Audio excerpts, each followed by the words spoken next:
जैसा कि previous lecture में हमने डिस्कस किया था कि एसेट्स में क्या क्या आ जाएगा। यहाँ पर हम लिखेंगे कैश, स्टॉक, मशीनरी, डेटर्स। तो हमें कैसे पता चलेगा कि हमें ये एसेट्स जो है, ये कैश हो गया, स्टॉक हो गया, मशीनरी, डेटर्स हो गए, तो इनको कैसे बनाना है, ये हमें कैसे पता चलेगा। तो मैंने लास्ट लेक्चर में ये आपको बताया था कि इसके लिए आपको बार बार प्रैक्टिस करनी पड़ेगी। इसके बाद खुद ही आपको आइडिया हो जाएगा कि कौन सा एसेट कब बनाना है, कैसे बनाना है, एक अकाउंटिंग इक्वेशन में एसेट्स कैसे बनेगा।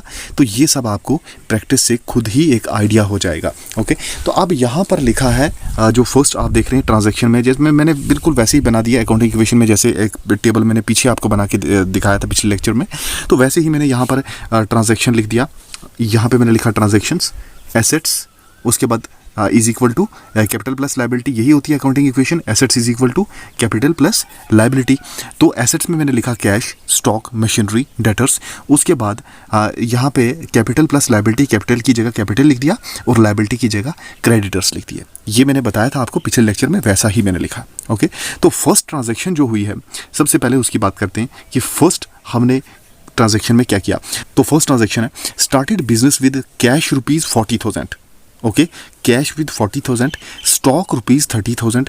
तो स्टॉक जो है वो 30,000 से, और उसके बाद मशीनरी ₹60,000। तो 60,000 से मशीनरी के साथ हमने जो है एक बिजनेस को स्टार्ट किया है।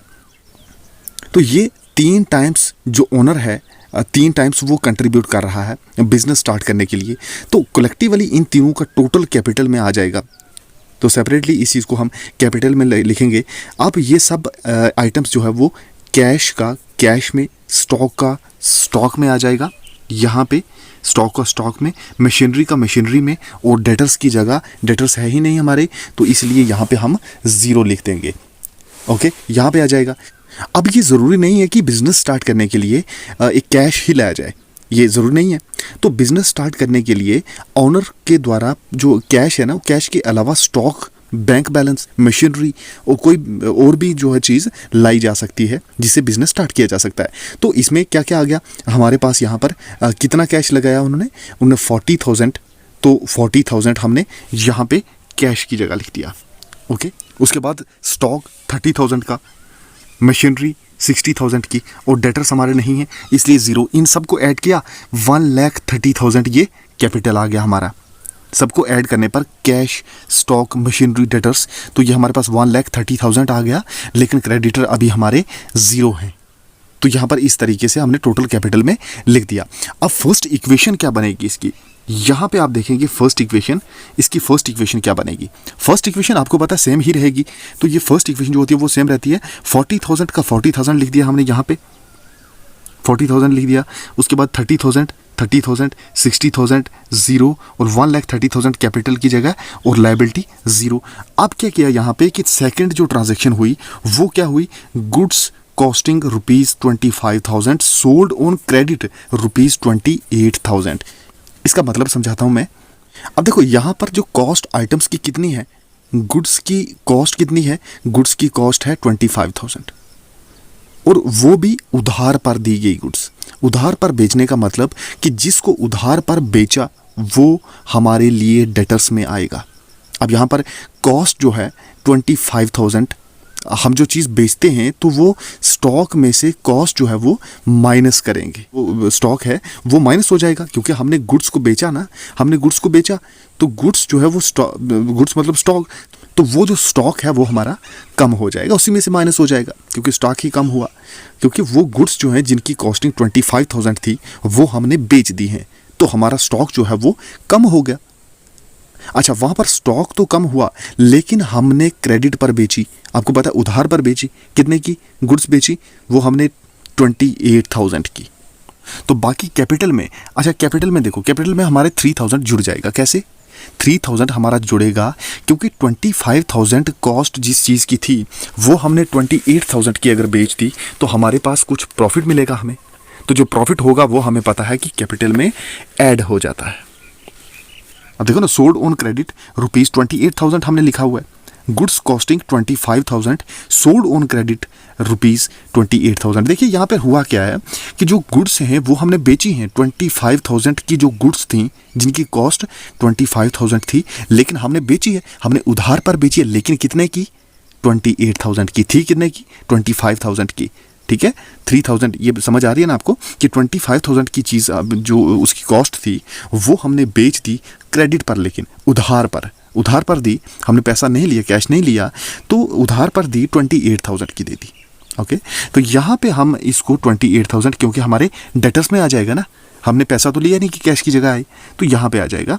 तो बाकी मशीनरी क्या, ज़ीरो, क्योंकि हमने तो गुड्स बेचे ना। तो जितने भी रेवेन्यू, जितनी भी इनकम्स होती हैं उन्हें हम कैपिटल में ऐड कर देते हैं।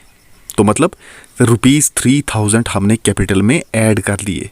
अब न्यू इक्वेशन इसकी क्या बनेगी, जब हमने ये ट्रांजैक्शन की 40,000 प्लस 0 40,000 ही आ गया। 30,000 में से 25,000 निकालोगे, 5,000 यहाँ पे आ गया। उसके बाद 60,000 प्लस 0 60,000 और 0 प्लस 28,000 28,000 आ गया। ओके, ये नई इक्वेशन है, लेकिन ये सब ऐड करके आपको पता है ये एसेट वाली साइड है ना, ये इक्वल होनी चाहिए कैपिटल प्लस लायबिलिटी। ये पूरा ऐड करोगे आपके पास आएगा 1,33,000, क्योंकि ये देखो यहाँ पे लिखा है 1,30,000 प्लस 3,000, तो 1,30,000 प्लस 3,000 होता है 33,000, तो 1,33,000 ये आ गया और यहाँ पे 0 आ गया आपके पास। ओके, अब इसके बाद जो थर्ड ट्रांजेक्शन की है हमने, वो क्या है, purchased goods on credit ₹35,000। 35,000 credit पर गुड्स को परचेज किया, हमने खरीदा। जब हमने गुड्स खरीदी होगी तो गुड्स मेरे पास आएंगी, स्टॉक मेरे पास इंक्रीज हो जाएगा। तो अब 35,000 से जो स्टॉक है वो इंक्रीज हो जाएगा। सो हम यहाँ पर प्लस करेंगे, और लिखेंगे क्या, प्लस का 35,000, क्योंकि 35,000 से हमारा जो स्टॉक है वो बढ़ गया, वो हमारा ज़्यादा हो गया, वो हमारा इंक्रीज हो गया। ओके, आपको पता है ऐड करने के लिए हम प्लस करते हैं, और जब हम माइनस करना होता है तब हम माइनस लिखते थे। जब किसी चीज़ को निकालना होता है बीच में से, हमने गुड्स बेच दी, निकाल दी 25,000 की, 25,000 के साथ हमने माइनस लिख दिया था। ओके, तो अब बाकी क्या फ़र्क पड़ा, बाकी तो कुछ नहीं हुआ, क्योंकि हमने चीज़ें खरीदी तो हमारे पास स्टॉक बढ़ा, बाकी इसके अलावा कुछ नहीं हुआ। और एक चीज़ कि यहाँ पर कैश में फ़र्क पड़ता, बट हमने क्रेडिट पर खरीदी, हमने उधारी खरीदी ना, तो उधारी खरीदी तो उसमें पैसा तो हमने दिया नहीं। जब हमने पैसा नहीं दिया तो इसका मतलब उधार पर लिया, तो हमारा कैश में कोई इफेक्ट नहीं होगा और ना ही कैपिटल में कोई इफेक्ट होगा। हमारा सिर्फ फ़र्क इसमें पड़ेगा, हमारे स्टॉक इंक्रीज होगा, स्टॉक इंक्रीज। लेकिन हाँ, अब जब हमने 35,000 का स्टॉक ले लिया, उसके 35,000 की गुड्स ले ली हमने क्रेडिट पर, तो हमारे लिए क्या हो जाएगा, हमें पैसा देना पड़ेगा, 35,000 हमें देना पड़ेगा। जब देना पड़ेगा तो वो हमारे लिए लायबिलिटी होती है, तो हमारे क्रेडिटर्स बढ़ जाएंगे।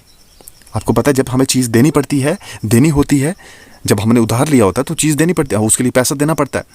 तो जब हमें कुछ देना पड़ता है तो वो हमारी लायबिलिटी है, तो लायबिलिटी से हमारे क्रेडिटर इंक्रीज होते हैं, तो यहाँ पे ऐड हो जाएगा ये 35,000। ओके, तो बाकी जब हमें उधार पर हमने चीज़ दी है, तो किसी से जब हमने पैसा लेना होता है तो वो पैसा हमारे लिए तो एसेट है, लेकिन हमारे इससे क्या होता है कि डेटर्स इंक्रीज होते हैं, क्रेडिटर्स तब इंक्रीज होते हैं जब क्या हो जाए, जब हम कोई चीज़ खरीदें और वो क्रेडिट पर हो, यानी उधारी चीज़ खरीदें, हमें पैसा देना पड़े, लायबिलिटीज इंक्रीज हो, क्रेडिट इंक्रीज हो जाता है, एसेट्स इंक्रीज हो, डेटर्स इंक्रीज हो जाते हैं।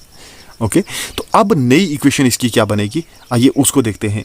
यहाँ पे न्यू इक्वेशन, तो न्यू इक्वेशन बस इसको ऐड कर दो, 40,000 प्लस 0 करोगे तो 40,000 ही आ जाएगा यहाँ पे। उसके बाद 35,000 में 5,000 और ऐड करो, 40,000 फिर से बन गया। 60,000 प्लस 0 60,000, 28,000 प्लस 0 28,000 आ गया। 1,33,000 तो 1,33,000 यहाँ पे आ गया। 35,000 प्लस 0 तो 35,000, तो ये हमारी नई इक्वेशन बन गई। अब इसके बाद फोर्थ ट्रांजैक्शन क्या हुई है, फोर्थ ट्रांजैक्शन है डेप्रिशिएट मशीनरी 5,000। अब देखिए यह डेप्रिसिएशन का मतलब क्या होता है, आइए सबसे पहले इसको डिस्कस कर लेते हैं कि डेप्रिसिएशन का, फिर आगे हम इसकी बात करेंगे इस ट्रांजैक्शन से क्या क्या अफेक्ट पड़ा। ओके, देखो डेप्रिसिएशन का मतलब होता है, एक एग्जांपल से समझाता हूँ मैं आपको। देखो मान लो हमने 1 साल पहले एक मोबाइल फ़ोन खरीदा, 15,000 का मोबाइल फ़ोन की कॉस्ट थी, जो 15,000 रुपीज़ का हमने खरीद लिया। ओके, अब मान लो कि हमने 1 साल के बाद उसे चाहा कि हम बेच दें, तो अब हम उसे कितने का बेचेंगे, क्या सेम कॉस्ट पर बेचेंगे या कम पर बेचेंगे या ज़्यादा पर, कैसे बेचेंगे। अब देखो हमने उस फ़ोन को यूज़ किया, 1 साल तक यूज़ करने के बाद देखो 1 साल तक जब हमने यूज़ कर लिया तो उसकी वैल्यू जो है वो कम हो गई। आज वही फ़ोन 10,000 या 8,000 या फिर हो सकता है कि उससे भी कम बिके, क्योंकि यूज़ किया, वैल्यू कम हो गई फ़ोन की। तो इन्हीं रीज़न से एसेट्स की वैल्यू में कमी आ जाती है। तो एसेट्स की कीमत जब कम हो जाती है उसे हम कहते हैं डेप्रीसिएशन। एक बाइक खरीदा 1 लाख का, यूज़ किया और उसे बेचना चाहा तो उसकी वैल्यू जो है वो कम हो गई, एसेट्स की वैल्यू कम हो गई। अब वो 1 लाख का नहीं बिकेगा, 1 लाख का नहीं बिक पाएगा। तो यही होती है डेप्रीसिएशन। तो डेप्रीसिएशन जो है वो बिजनेस के लिए क्या होता है, बिजनेस के लिए लॉस होता है। तो अब इसका एक इफेक्ट तो कैपिटल पर पड़ेगा। यहाँ पर अगर हम बात करें कि डेप्रीसिएशन मशीनरी ₹5000, तो सबसे पहले तो यहाँ पर जो फ़र्क पड़ेगा वो पड़ेगा कैपिटल पर, दूसरा मशीनरी पर पड़ेगा, है ना। तो मशीनरी देखो ना, यहाँ पे लिखा है कि डेप्रिसिएशन मशीनरी ₹5000, तो 5000 से मशीनरी पर फर्क पड़ा, उसकी वैल्यू कम हुई तो 5000 से माइनस कर देंगे। यहाँ पे माइनस हो गया। तो अब यहाँ पर 5000 वैल्यू मशीनरी की कम होगी और 5000 कैपिटल से कम हो जाएगा। कैपिटल से 5000 कम हो जाएगा ना, कैपिटल से यहाँ पर ये 5000 कम हो जाएगा कैपिटल से, बाकी कोई इफेक्ट नहीं पड़ेगा। अब जो इसकी इक्वेशन बनेगी वो क्या बनेगी, अब इसकी न्यू इक्वेशन की बात कर लेते हैं। देखो यहाँ पे न्यू इक्वेशन है, वो बनेगी 40,000 प्लस 0 40,000, 40,000 प्लस 0 फिर 40,000। अब 60,000 में से 5,000 को माइनस कर दिया, जब माइनस किया तो 55,000 आ गया, प्लस 28,000 में 0 ऐड किया तो 28,000 ही बना। यहाँ पर ये मैं पढ़ रहा हूँ यहाँ से, तो 28,000 और 1,33,000 में से 5,000 माइनस करोगे तो 1,28,000, तो क्योंकि 28 और 5 कितने होते 33, तो 1,28,000 और 35,000 प्लस 0 35,000 आ जाएगा। ओके, तो यहाँ पर 35,000 आ गया। तो cash received 11,500 in full settlement of 12,000।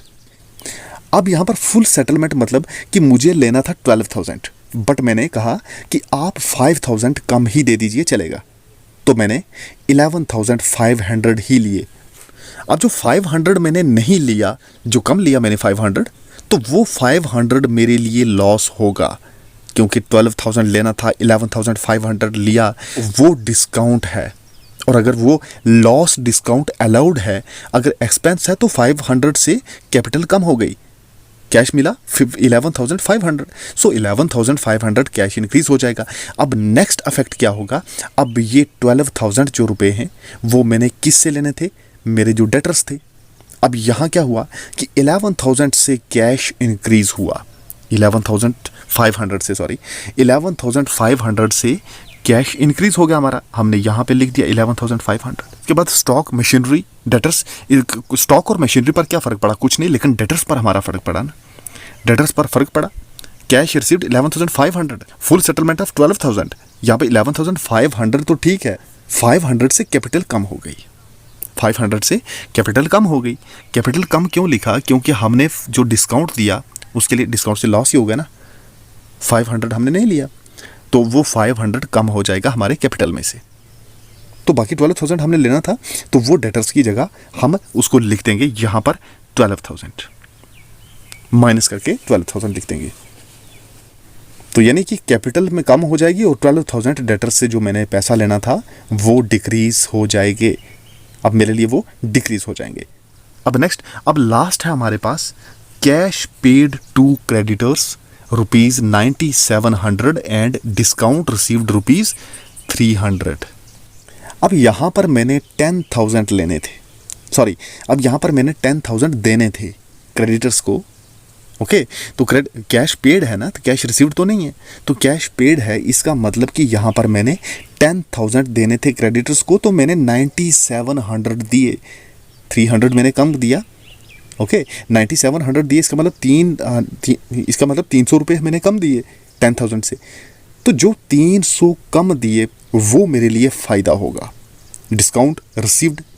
Okay, तो डिस्काउंट रिसीव्ड है, तो ये मेरे लिए इनकम आ गई मुझे।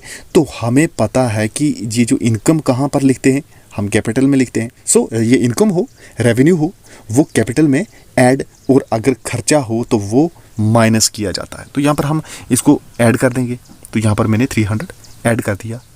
ओके, लेकिन मैंने कैश दिया, अब मेरे क्रेडिटर्स बढ़े, क्रेडिटर्स कितने 10,000, तो 35। अब यहाँ पर क्या हुआ कि क्रेडिटर्स हमारे कम हो गए, तो क्रेडिट्स इंक्रीज नहीं बल्कि डिक्रीज हो गए ना, 10,000 से डिक्रीज हो गए।